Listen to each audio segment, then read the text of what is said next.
when you're thinking about priorities in your business, make the priority in many cases, the 20% that get it done. And then figure out how can you motivate that other 20% to do better. We work with an organization. Wait, that's 40 then.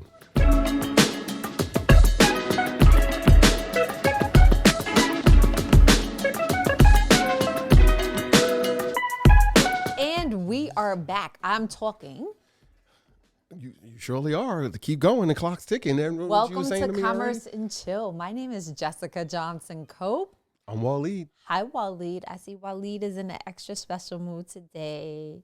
It's because I ate 5 donuts from Fan yesterday. Shout out to Fanny and the team at Fan Donuts representing Lafayette and Franklin. And Franklin. Yep. I was going to say decal, but Franklin. Fanny is one of my colleagues in the EY Entrepreneurs Access Network. She's doing great things, and she makes a tasty donut, so check her out. Yeah, clearly. How many we get yesterday, Espinoza? Like 2 boxes. Like we got 2 of every flavor. A lot. We ate too many donuts yesterday. So one of the things we try to do in our businesses is we try to prioritize doing business with other small businesses, especially locally based firms that are owned by people that we know, like and trust. And so today we wanted to talk to you about first things first, how to prioritize your responsibilities in your business. So, Chief. I want the theme song for this episode to be First Things First, I Poppy. First things first, I pop freaks all the honey. But anyway, go ahead. Biggie Smalls is the theme song. I want playing in make sure that I you want that dropping in the in. back of this episode. First things first. So everybody's bobbing their head while they're watching this episode. But so the goal of today's episode is to teach other business owners how to manage a business while wearing multiple hats. Right. Yeah, I'm still figuring that shit out. How to delegate responsibilities and how to prioritize business activities. We'll talk about the 80-20 rule and other quick rules of thumb that help support business owners. Why are you making that face? You're making that face like making priorities is like, it sounds good, but it's not something that you do. I try. I'm just like, you're like, we're going to talk about prioritizing. Like, I try. I make lists. I got like 5 notebooks. I switched to another style to try and get stuff done. I think I kind of got a system. I don't know, but I'm trying. That's all I know. Every day I'm trying. Oh, what's that song? Every day I'm hustling. every day I'm trying. Every day I'm trying. So for me, in terms of prioritizing, I actually start over the weekend to outline my week. So like, this is what a week looks like in my planner. You can't see y'all up close, but over the weekend, somebody will be able to zoom in and see that. I plot out all of the things that are scheduled. Especially those numbers. You can't see my numbers. You don't know what they mean. Those are my goals. If those are your goals, you need to change them numbers. Those are my goals for the week. But over the weekend, I try to plan to understand what is already on my schedule, to leave some time for life to happen, and to write in the margins of what occurs. I guess I should have brought my book. I'm feeling bad I didn't bring my book. And then as the day goes by, like I'll start out with an outline with spaces, but then no, that doesn't work. So I end up putting sticky notes. I use multiple colors so that my eyes visually can see where there's a change from what was planned. And what in the world is going on in this building? It sounds like things are cracking up. Not funny, but like breaking down, cracking up. I knocked the chair down. Other people like to prioritize. Clearly, we need a soundproof studio. Like to prioritize by how they schedule a day, and they put the most important things at the top. I think I read in a book by Rick Pitino. He said, do the things that are most important first thing in the morning, because if you do that, I woke up. That's the most important thing on my list. If you do that, then everything else will be lagniappe, right? It'll just be water under the bridge. Additionally, sometimes mentally, you get a roadblock about the things that you don't want to do, especially if they're things that are important. And so you put it off, and you wait until the end of the day, and you spend a majority of the day agonizing about getting that thing done. So if it's really important, put it at the top, get it done, and you be like, oh, I accomplished something. Go me. I get small wins, I guess. Small Nothing big wins. about it. Exactly. So first thing you do is wake up. I wake up, I'm like, whoa, I woke up. Goal number 1, I'm alive. And the rest of the day is what under the bridge? The rest of the day is easy. I woke up, man. You don't know. Somebody didn't open their eyes today. True indeed. That's the first thing on the list. Woke up, check. True indeed. Get out of bed, check. True Small indeed. wins make a big difference. People were going for, oh, yeah, I don't know. Somebody told me, yeah, I don't know what he said. I want $1 billion in my account. And I'm just like, okay, so tell me what you're going to do to get to $1 billion in your account. I'm not saying putting $1 billion in your account is unrealistic, because there's people who do it all the time. They're billionaires, and they started pretty much the same place as a lot of other people started. Some of them, not all of them, because some of them started in a different place. But there are some who started with 0. And, they've got a lot of commas in their account. But my thing was, the person's like, I want to put $1 billion in my account. I'm like, okay, so Did he have a plan? that was my thing. I was like, okay, so you say you want $1 billion, but like, what are the steps you're going to take to get there? Like, and I'm not saying it for him to have a plan right now to be like, oh, this is how I'm going to do $1 billion. But if you're just saying it, like if you're doing some old secret and you're just not, you really don't have some type of outline or some plan, like it's just wishing, you just hoping. And like hoping and wishing is just like I hope to win the lotto. Like there's no strategy. Like there's no strategy just buying a ticket every now and then and saying, I hope I win.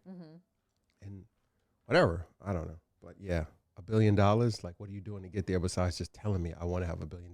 Maybe he thinks you have $1 billion and you're just going to give it to him.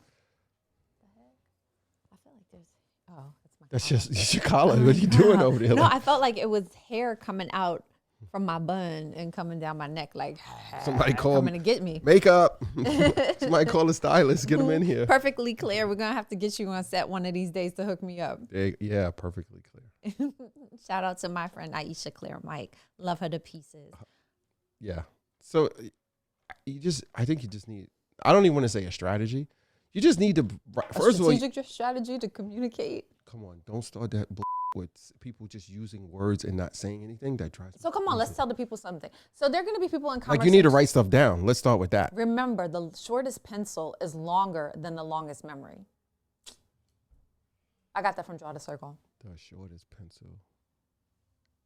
In other Say words, that again. The shortest the pencil. shortest pencil is longer than the longest memory. Yeah, because if you write it down, you memorialize it, and the pencil is short because it's worn out from you writing so much down. Versus a person be like, I'll remember that. I'll And then remember you never that. do. You have no idea how many meetings I sit in, how many orientations I go to, and I watch people just sit there and take no notes. Whether, I don't care if you write on paper, you do it digital, you need to record it somewhere. I just happen to be some kind of fanatic for actually writing stuff on paper. I don't know what it is. I tried digital. Like, for some reason, it just doesn't work for me because it's just not physical. Like, I can't put my hands on it. And then the files are just like somewhere. Then I even went and got that digital writing tablet. Like, I'm not even going to say their name because I'm so tight right now because I brought one just as they were releasing the new one. Didn't say anything, didn't advertise it. And I was like, cool. Hit them up with an email, sent them something on Instagram when they were running ads in my feed and was like, hey, I just brought this new one like 2 months ago and didn't even know you were releasing a new one. Can I get like some kind of trade-in credit, or can I get some discount on a new one? I'm willing to give them more money. They ignored me, straight up ignored me. So I'm like, whatever, I'm not going to put them on blast. But I just thought that was like really bad customer service.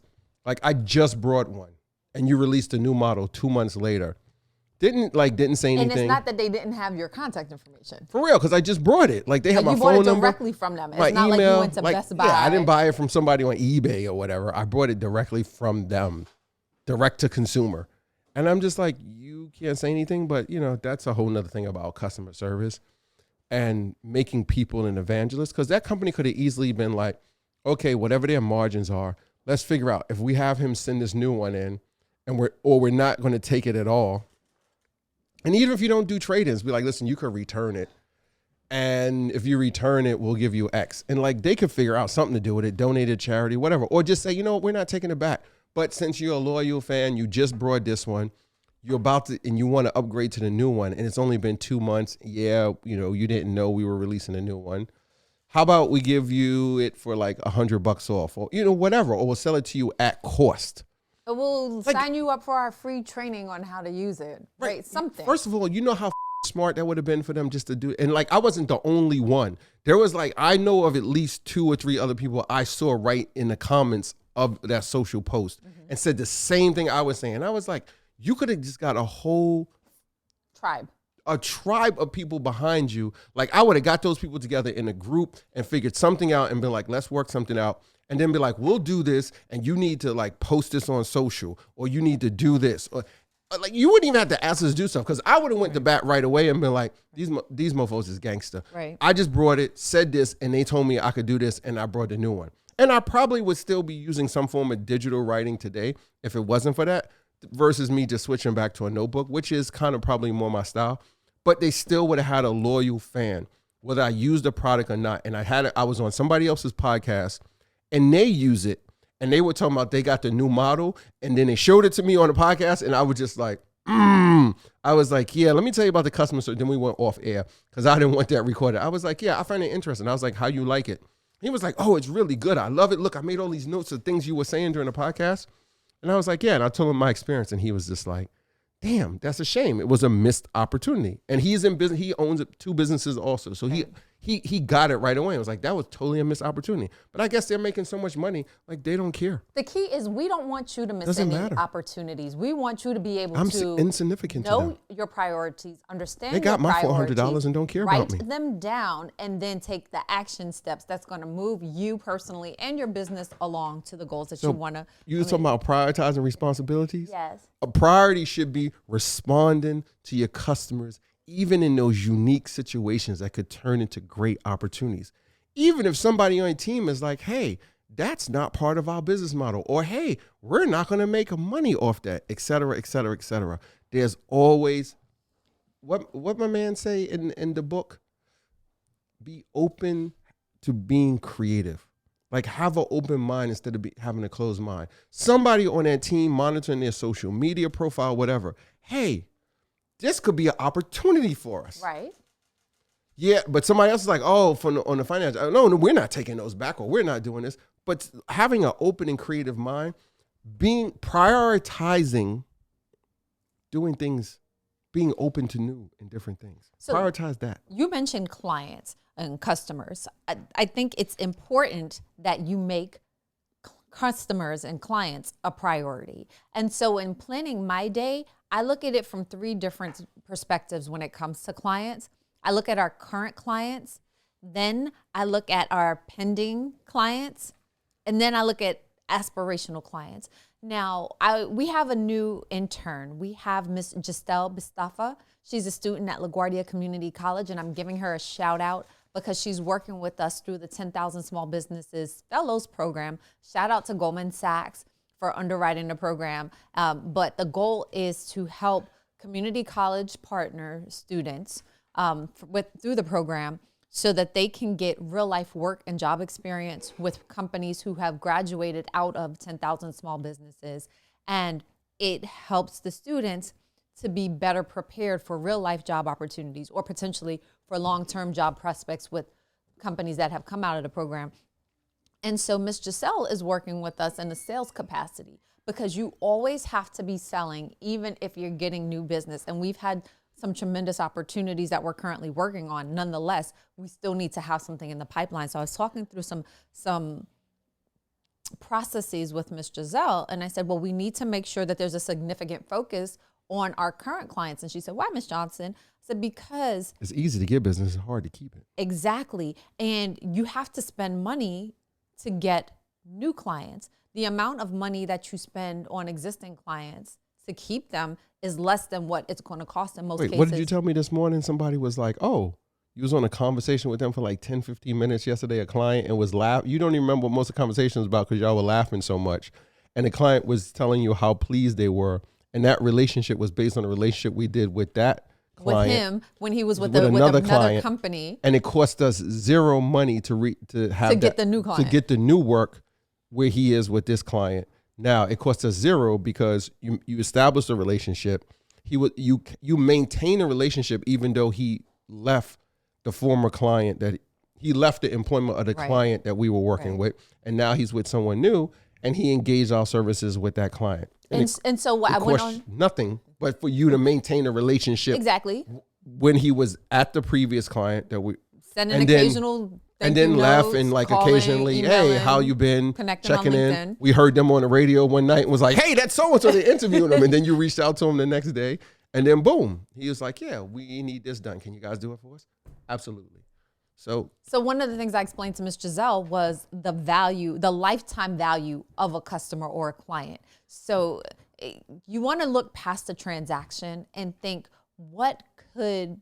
how much can that potential business opportunity mean for you and your business? So with this particular man, we'll call him John. With John, in his previous life, the company that he worked for spent over $5 million with us over several years. So if I just looked at it as a transaction, it's just saying, if they have one guard, that might be $250,000 a year. These are not real numbers, but the 5 million is, but those other numbers aren't. Like, maybe that's not sexy enough to get most people's attention. But when you say, okay, we've already done 5 million and now he's someplace else and he's in a position where he can make introductions. And the reason why I actually called him was to ask if he could be a reference for that other work that we're bidding on. Correct. And he said, what? Tell me about it. I said, well, if we get the work, we'll do this, we'll do this, we'll do this, we'll do this. It'll grow our business 20% if we get this part, 40% if we get this part, 100% if we get this part. He was like, that's exciting. Put me down. Sign, where do I sign? Right. Isn't he the same person that said, if you're not getting more business as a result of doing business with me, what's wrong? Right. He said that to us several years ago. Like he was like, in so many words, you should be leveraging the name and the opportunity that you have with them because it carries a certain amount of cachet. It carries a certain amount of weight. But not only that, it carries a certain amount of credibility. And that goes back to the conversation we had in a 90-minute presentation, second pitch to a client. 90 minutes, second pitch to a client. And there were, 20 people involved on their side and 6 people involved on our side, and this lasts for 90 minutes, and we give the presentation about our services, what we do, how we do it, which they're already super familiar with because we had already been in 2 other presentations with them on some other work. But mind you, this was them talking to us one-on-one versus the other work with some of our partners. And we went through this and showed all this and did the show and did all those things you're supposed to do. He thinks it's a dog and pony show. And we dogged and ponied. We did our dance. But what the point is I'm saying is they had a conversation with you, a week, couple days later, and then asked about a particular type of work that we do that just happened to be referenced in the documentation. And they were like, well, tell us a little bit about this work. Like you have certifications and clearance to do this type of work, et cetera. And Johnson's like, yeah, and they were like, well, that seems like it's way more, like in a lack of better terms, credible and more complicated than what we're asking you to do. You have to do more work there and go through more processes and clearance. Vetted you to get in the process. Damn, like you trying to put on my business on Front Street? Like I didn't need to say who it was. Damn. Well, we didn't say who. But it's still, take it easy. You know, be all in your business. That's all right, but I don't need everybody else to be in my business like that right now. Take it easy. If it ain't public, chill. All right, Chili Willie. So anyway, everybody's not gonna know who Chili Willie is. Like you just Chili Waleed. You just so dated yourself. Chili Willie. You so dated yourself. Somebody's gonna have that. Google that. It's gonna be going across the screen in this episode. But the fact that they said, well, they looked at what you made note of that we've done in the past and what we're currently doing with these different agencies and entities. And they're like, wait a minute, you're cleared to do that. You've done that type of work. That seems way more high level than what we're asking you to do. Mm-hmm. And we were like, yeah, we've done that. And because the work they want us to do, I'm sitting in, I'm just looking in the presentation like, yeah, like, okay. Like it really takes 90 minutes for you for us to tell you that we're going to do what we already do for a whole bunch of other people. But here's what the real challenge is. and this is, I think, something people can take away from it, and it's probably slightly off this whole prioritize that we're talking about here is people are going to judge you sometimes, maybe even more than sometimes, based on the industry that you're in, based on the experience they've had with other people in your industry. And I've heard, and I'll give you a great example. I heard people say over and over, it's so hard to find a good contractor. And I probably don't think that's true. That was weird. But it's because so many people have had bad experiences with contractors. So it's become the norm for them to say that. But that's not really the case, because I can think of probably 2 off the top of my head who are, reliable. Shout out to Albert and his team. And like do phenomenal work. They come in on budget, et cetera, come in under budget sometimes. But they get the work done according to what they say, and the quality of the work is what they pitched to you in the beginning, if not slightly more, quality-wise. But you get judged by that, and in that case, I'm sure we are being looked at based on the past bad experiences they've had with other firms in our space, and then they're making us jump through all these hoops for work that we're doing that we're proposing we would like to do for them, that we can do. But we're already doing that work now on multiple scales. So they're looking at what's bad, what's worse that's happened in the past. And I'm sure there's somebody on that 20 plus person team, and there's a few people probably sitting there like, remember the last firm we hired like that, and they totally effed that up. They did this, that, and third. Versus, but they're not going to say anything about the big firm that they're currently working with. That messes up. We're not going to go there, because I love the big firms. I love them more than you know. When someone says, oh, we're competing against one of the big firms, and there's only like 3 left now, or 2, because they're consolidating. Really, really big. I just lean in on the table and I'm like, please tell me about your experience with the big firms, because they're the best, right? They have this and they have that. And then all of a sudden they start talking, and they're just like, they talk about all the things that they're not doing or the things that they're not happy with. And that's the time where you should be spending more equity on listening to the people. Right? People, you go into a sale, like, let me tell you what you should do when you go into sales. We talk about prioritizing. You should prioritize listening when you go into a pitch. Some of us get so focused on talking so much about ourselves and our business, like we're the greatest this. Let me be clear. There are other people who are doing the same you're doing, either plus or minus 10 to 15% better or worse than you. So you need to be going in there and listening to what the client is saying and figure out how can you attack the issues they're having and solve. All the client wants is somebody to solve their problems, ladies and gentlemen. Let's be absolutely clear. There is no science to being in a product or service-based business. You need to figure out what their pain is and become a painkiller. A vitamin. Hear me when I tell you this. A vitamin, you need to be why do people scramble to buy aspirin and all that when they have a headache? Nobody's thinking about aspirin when you're not having a headache or any other pain or ailment. You're just like, life is good. But when you take a painkiller, guess what? You see the results happen immediately or within the prescribed time that it says on, take this, and within 30 minutes, or you put it in the water and you drink that, and they're like, within this amount of time, you'll feel better. Be a painkiller. Listen to what their problems are, what their pain points are, and go directly to those and solve them. All the fluff and talking about all that extra. Prioritize listening to them. Okay, so getting back to clients, right? I'm talking about clients, but go ahead. But when I talk about current clients, pending clients, aspirational clients, I make the current clients a priority. And that's based on what they call the Pareto principle. You may have heard of the 80-20 rule.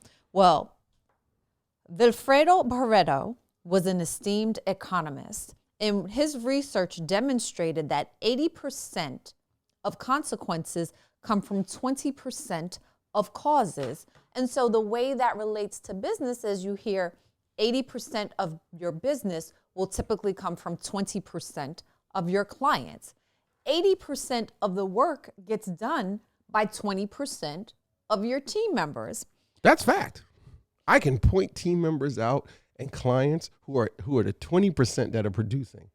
It's a proven freaking fact. So I say all of that to say is when you're thinking about priorities in your business, make the priority in many cases, the 20% that get it done. And then figure out how can you motivate that other 20% to do better. We work with an organization. Wait, that's 40 then? No, the other 80%. I thought you said 20 and then said 20 again. 20, and then I said the other 80, I thought. Oh, that's what I thought I said. Motivate the other 20. Motivate the other 80 to do more. We 60-20-20 rule? We work with an organization that has what they call quintiles, and every year they get rid of the bottom 20%. Good, bad, or indifferent. Like, you could be doing a good job. You just didn't make it out of the 20%, and they're like, time to bring in new talent. Wait, bottom 20% or the bottom 5%? I thought it was 20%, but I don't know. Whatever it is. That's still not good. Whatever the you never want to be in the bottom. Whatever the bottom percent is, if you don't make it past that threshold, you don't go into the next year or the next whatever quarter, whatever their cycle is. I was just like, that's gangster. How do we bring that into our business on a version of that into our business? Because there are some team members who, what we call in our industry, do 8 and skate. They come to work, they're only concerned about doing the 8 hours, and they walk out the door. They're looking to add 0 additional value to what they do. And that goes back to conversation. I had it in a meeting the other day for an hour, for a 20-minute meeting that turned into an hour. Someone says, oh, I want a raise. And you're like, okay, why? And then they're like, because I come to work on time. Wrong. Because I wear my uniform every day. Because I do this. And my thing is, I'm like, okay, all that's listed in the job description. Guess what? You're supposed to do that for the amount we're paying you that we all agreed to when you accepted the offer letter and we talked about the position during the interview. In life, you don't get what you deserve, you get what you negotiate. So if you're saying you just want to raise because it's your anniversary or it's your quarterly review or whatever the time period is that your company has for reviews and what's tied to a review is their increase, then yeah, you're just getting an increase, which is going to be very nominal because you just made it. Like you survived. You didn't really do anything where somebody was just like, that person over there, like that's standing out of that group of 105 people there. That person is like on it. That person did this. They're doing this. Of course, like you come to work on time. You're supposed to, like, that's what you're supposed to do. So if you're getting a raise and you're just doing what you're supposed to do, you're just getting a raise because you survived. You're getting what the minimum is versus, oh, I did this, I add this value, I did this, or I took like people who genuinely take interest in what's going around. Like they get up from their desk and they look to actively help people or help different departments, not because they're looking to make busy work, because they actually have a genuine interest in what's going on in the company. Those are the people who make a difference. Those are the people who end up moving up. Those are the people who end up, if your focus is to get a raise, et cetera, et cetera. It's because you take a genuine interest, not the ones that are just pretending like, let me go help Jack over in accounting because I see he's having trouble with X, Y, and Z. No, people would sit down and be like, hey, I noticed in like the last meeting, you guys said sales were off. I don't know much about sales, but I do have some experience with this and like, oh, I'm willing to listen and maybe I could just come up with an idea that maybe you guys can use or you could just listen to and I can throw out there. And maybe that adds benefit because it's a general interest, like someone who's just faking it and just says like, I'm trying to pretend to be interested or do extra stuff because I want someone to notice me to give me some type of advancement. First things first, I pop freaks all the honeys, dummies, playboy bunnies, those wanting money. Those the ones I like cause they don't get Nathan but penetration. Unless it smells like sanitation, garbage I turn like doorknobs. Heart throb never, black and ugly as ever. However, I stay Gucci down to the socks. Rings and watch filled with rocks. And my jam knocking the Mitsubishi. Girls pee-pee when they see me. Never will creep me in they TP. As I lay down laws like Island Coppet. Stop it. If you think they're gonna make a profit, don't see my ones, don't see my